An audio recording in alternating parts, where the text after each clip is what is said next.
All right, today we have a special episode for you. It's going to be booked solid for good, the salon owner's formula for consistent clients. And if you think about it, have you ever had a fully booked schedule for your salon company only to see it vanish overnight? People start popping off left and right, canceling, and you're like, oh my gosh, what are we going to do? And so, in today's episode, we're going to reveal some secrets that will really help you become stable. Because as salon owners, we've all heard it before. People will say the myths of all the J months are slow. Not quite. They don't have to be. Or, you know, this time of year, February is the least productive time for us. And so we're going to give you the secrets that will help you get booked solid for good. Yeah. So if you are excited about this, you are in the right place. Because one thing that we know is when we talk to hundreds of salon owners, specifically across North America, and really this is worldwide, one of the biggest challenges that salon owners do face is inconsistent bookings, and helping getting new people on their team booked and, really just overall what the impact productivity has on a salon company is huge. And so today we want to dive into the formula that really keeps those clients coming back. We want to talk about those referrals, getting them flowing and getting that revenue growing. And so let's dive in. Yeah. All right. So let's first talk about the myth of being fully booked. Why being fully booked isn't enough. Because if you don't truly have a system, it's temporary success. And so that's what we're going to reveal to you today is that system. What we see a lot of times working with salon owners is they focus on filling slots instead of building relationships and a reputation. One of our great coaches, Russell, always says, you got to dig the well before you get thirsty. And so I think as salon owners, sometimes we forget that is we're just so busy trying to get white space filled that at the end of the day, we forget we are in the relationship business. So we know that there's a big difference between a client list and a loyal clientele. And then how we market to that is really going to set us up for success. Yeah, I think that's huge, Jen, because like you mentioned, it truly is the biggest mistake that salon owners make. And that's when they just focus on filling that time instead of building that relationship, because your goal isn't just to get busy, because if that's your only goal, first of all, that just feels so unsatisfying to even say out loud, like busy actually is one of the yuckiest words. I used to, talk to somebody on the phone fairly often, and they would say, did you have a busy day today? And I would get the ick right away when they would say busy. I'm like, oh no, I hate the word busy, because truly, like, there's a difference between, being busy and then, accomplishing things that make you feel great. Like, I would much rather have a productive day. Sure, it's okay if there's a lot of things going on, than have a day that's busy where I didn't feel productive at all. And I think if you're a salon owner, you can relate to that, definitely on some level. But, same thing with our stylists. We want to help stylists, service providers, anybody on our team. We want to really help them create that predictable demand on their services and on their time. And so we know, that there is a 3-part formula to really staying booked solid. And, when we reveal this to you today, this is going to be an incredible opportunity to take back to your team, to really work on, hey, like, our whole goal here isn't just to get book solid. Of course, we want that, but we really want to grow our relationships and build our reputation. And in exchange with that, what will happen is our demand for time will be really high as well. Yeah, I love that.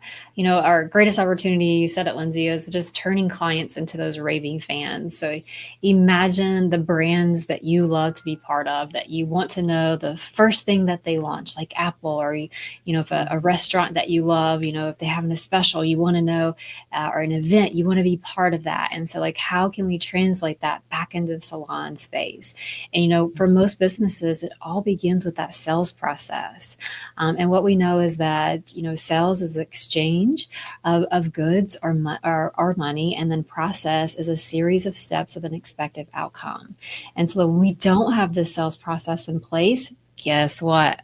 Our team makes up their own process. And so like the feeling has to be consistent. Just like if you when I went to Chick-fil-A actually the other day and they didn't say my pleasure, I was like, "What? Am I at Chick-fil-A? What's happening? Am I at McDonald's?" And so it kind of threw me off for a second. And it's the same thing as we've got to have that 9-step sales process. You know, the welcome, the tour, the consultation, the diagnosis, the service, the prescription, the maintaining results, the checkout, and the follow up.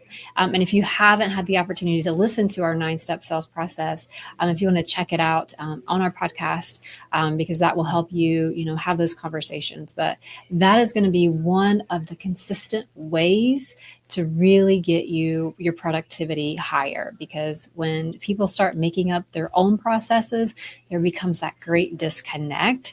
And when a guest comes in, the experience should feel the same whether they see Jen or whether they see Lindsay. Like, they've got to have that consistent experience every single time. Yeah, Jen, I love, my key takeaway of what you just said was, when there's a lack of that 9-step sales process, everybody makes up their own, and so that's definitely happening if you don't have something in place right away. So let's talk about number 2 of the 3-part formula for staying booked solid. And this is creating that referral machine. We want this to run just on autopilot, and so what we know is word of mouth is still the most powerful marketing tool that we have at our fingertips all the time. And, when you work on engineering it for your salon company, that is when, it just unlocks so much potential income for everybody inside of, the whole entire team.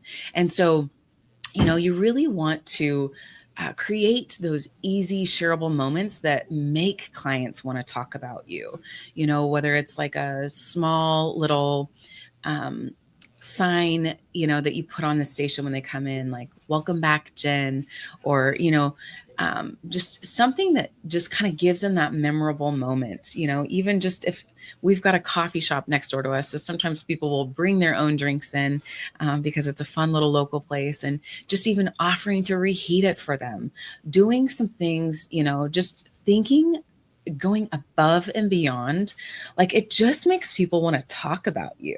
So, like, how can you do things, that serve your guests, but that make them want to just talk about you, and so, this is really the one strategy that can turn first-time guests into repeat clients and referral champions.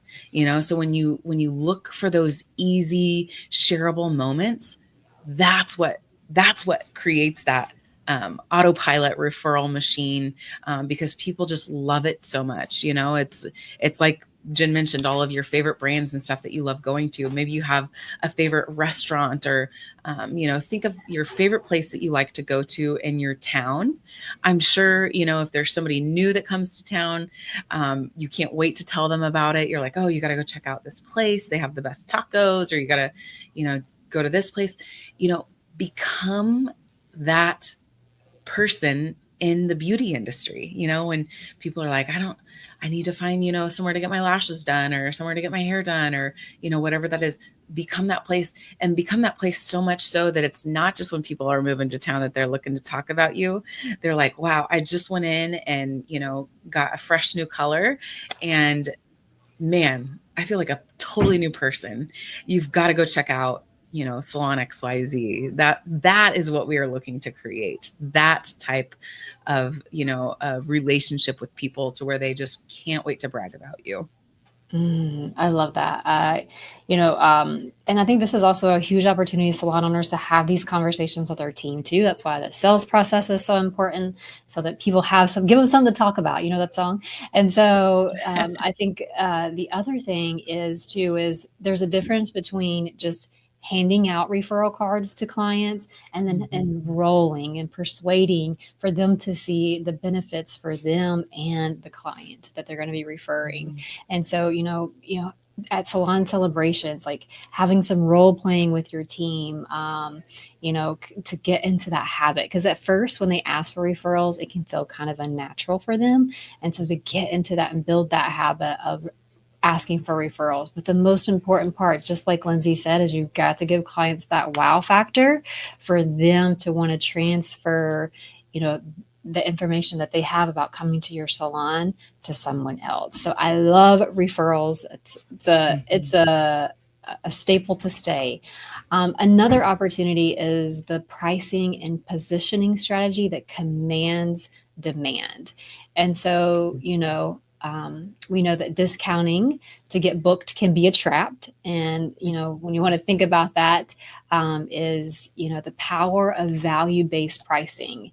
And we want to charge for the service. We don't want to charge for the service, but for the transformation that we create. Because when we create that transformation for clients, they want to transfer money to us.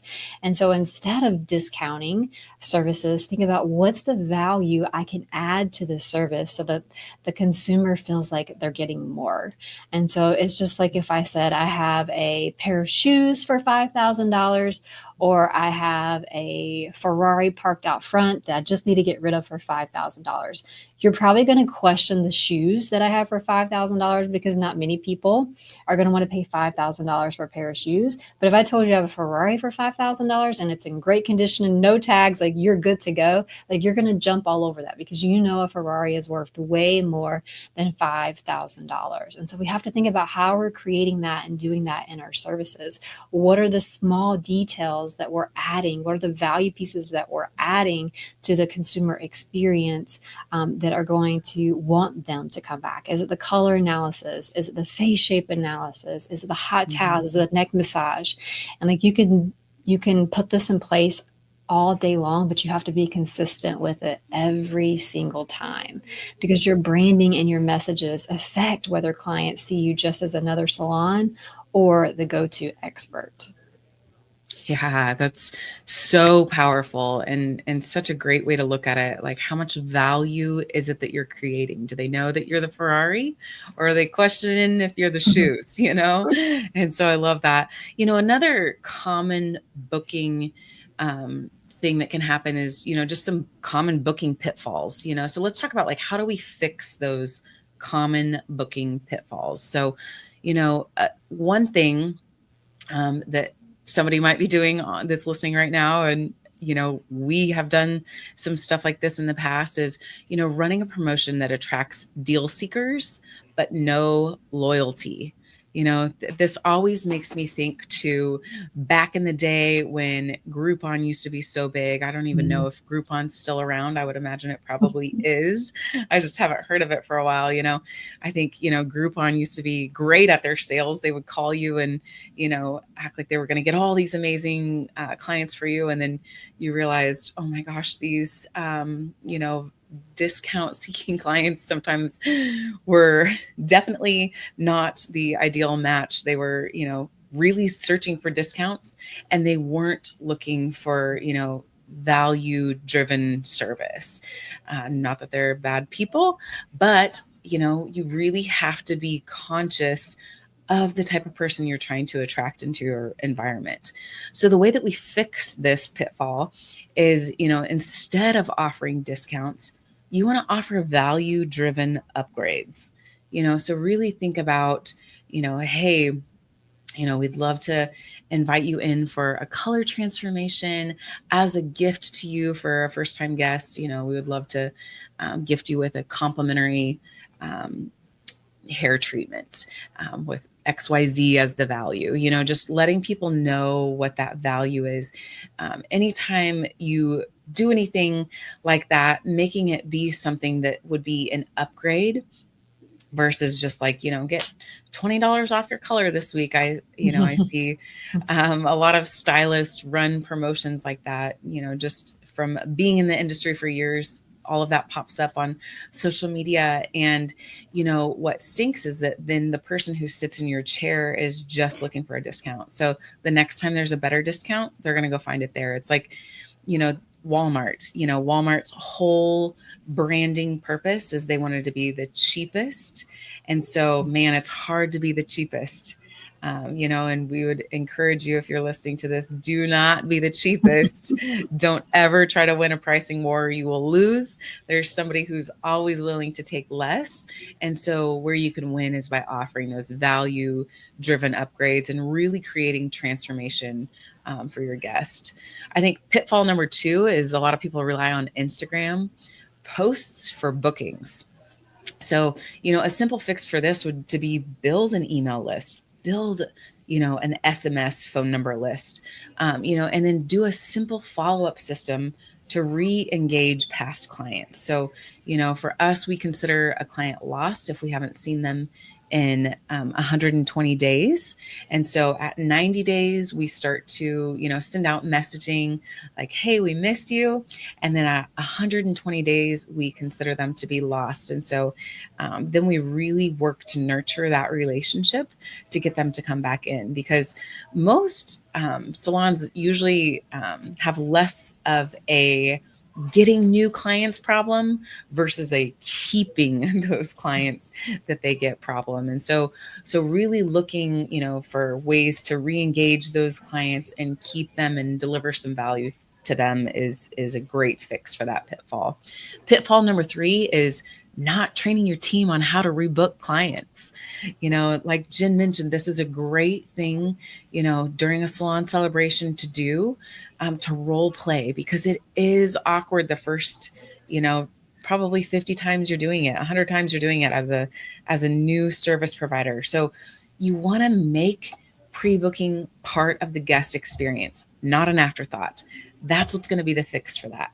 So think of it during the consultation, already starting to ask the right questions, even during their experience, painting a journey they're going to go on with you, like, hey, I'm really excited about the look that we're creating today. During your next visit in 6 weeks, we'll start to be a little bit more warmer outside or cooler outside or whatever, transition time of the year it is. And so that would be a great opportunity for us to add XYZ, into your color formula. Or, maybe we could try to switch up your face framing, or, if you're an esthetician, like that would be a great time to try a new lip color. Just really thinking about how you can paint that bigger picture and making that pre-booking a part of the guest experience, not an afterthought, is going to be a key to success when it comes to common booking pitfalls. Love all that. I tell the story of like, if you didn't know me and that you didn't know that I did hair and I just met you on the street and I was like, oh yeah, I have a haircut offer. Here's a $500. My haircuts are $500. You want to come in? Most people be like, no, thank you. Right. They'd be like, yeah. Mm-mm. But if I said, hey, I'd love to, to analyze your face shape, your bone structure from head to toe and help you understand what colors were best for you, what makeup is best for you, what color of hair is going to suit you best, what jewelry is going to look best on you. And you're like, yeah. And I'm like, and that's only going to cost you $500. You'd probably be like, that sounds really good. Like, I want to know what it takes. I'm going to get $500. I'm going to do whatever it takes because I want that. I want that transformation for our lives. And so I think it's something we really have to iterate with our teams is like, we've got to give people the value. It's not just about giving a haircut anymore. Linz, I think we talked about it the other day, is that Cree clip.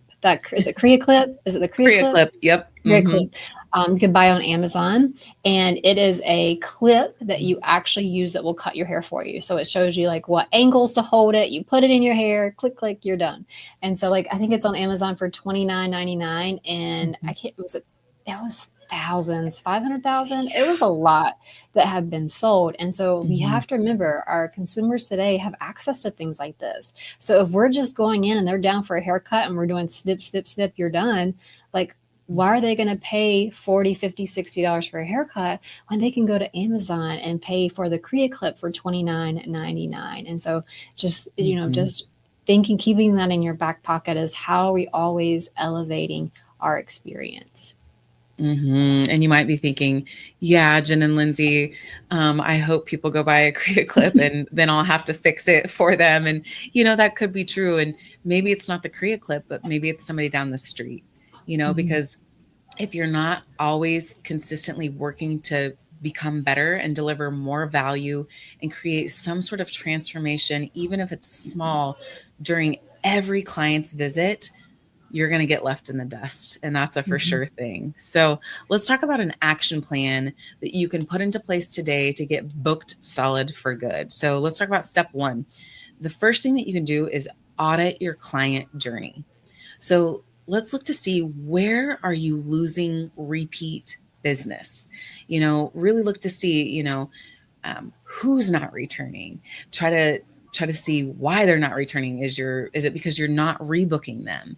Is it, look at that 9-step sales process and see what part of this process is missing. Because if we're nailing the 9-step sales process every single time, we should be keeping at least half of the new guests that come in to our salon every time, no questions asked. But if we're missing parts of that, then hey, that's where they're slipping through the cracks. And that's where we're potentially leaving a lot of money on the table, and a lot of guest satisfaction, a lot of relationships aren't being built the way that we want them to, and our reputation definitely isn't shining in the way that we wish for it to as well. Mhm. Another action plan is, to take a look at your referral worthy experience. Make it easy for clients to be friends. I know at the time of this recording, like Galentine's, like, creating really fun value based promotions to get someone to bring a friend. And a lot of times salons will have referral programs, but making sure that your team understands like how to utilize them, what's the conversation look like, and that we've got to give it that red carpet experience so that they want to tell their friends about it. Love that. And step 3 would be, look at your pricing. Does it position you as an expert, or are you just another option? Are you trying to compete like the Walmarts of the world and be that discount or value based person? I just recently had a conversation with somebody on my team that said, I was thinking about sharing some, you know, additional ideas for people with skincare, maybe, that they didn't have just inside of the salon. And, I said, hey, just curious, like what your, why this came to view for you, why this idea came to you. And she was like, I don't know. I just, some people just can't afford salon stuff. And, so I'm just, thinking maybe I'll give them some additional options. And I was like, hey, I'm just curious, do you think that they are your ideal guest? Is that somebody who's going to be able to visit you, every 4 weeks for a facial? Or are they going to be able to come every 2 to 4 weeks for a lash fill? Or are they going to be able to, is that where they value? Because, what we know is, Jen just shared that story about the $500 haircut. Like, would you just give her $500 meeting her? Probably not. But when you're providing that much value, you probably would, and so when people value things, when they pay attention. And so only telling people about the stuff that you 1000% believe in is probably going to be the best thing. And knowing, hey, not everybody is going to value everything that I'm offering. And that's okay. It doesn't make us right or wrong or them right or wrong, but we want to be able to serve people to their highest good. And so our pricing is going to be higher than most, and our, take home care is going to be higher than most. And that's okay. Not everyone is going to buy everything. And that's not our goal. Our goal is to offer the best possible options for our guests. And that's all that we want to do, And so when you can just really, commit to like, hey, this is our pricing. We're not trying to be the Walmart of the world. We're trying to be the person who really, is offering the most valuable stuff. It just puts you in a whole totally different ballpark. Love that. Another action plan is to commit to a simple system for retention. So, just making sure that most of your software systems are doing the follow up texts, the emails, or even doing exclusive VIP offers for your top clients that visit the salon a certain amount of time or spend a certain amount of money. And I think one thing too, that because we are in the relationship business, is when you're doing these simple systems, is make it very personalized. An example of a follow up text would be like, "Hey, Lindsay, this is Jen from Salon ABC. We truly enjoyed and valued having you at our salon. Company, we'd love to hear your feedback. If you loved us, click here. If you need additional support, click here. And so I think just that personalized touch of even it coming from the salon owner even helps to elevate the brand in a beautiful way. I love that for sure. All right. So, staying booked solid isn't about hustling for new clients. It's about keeping the ones that you already have and creating the environment where they want to bring others. So, our challenge to you is to pick one of today's strategies and implement it right away this week. And if you love this episode, screenshot it, share it on Instagram, and tag us. We'd love for you to let us know which strategy you're using. And thanks so much for tuning in. We can't wait to see you soon.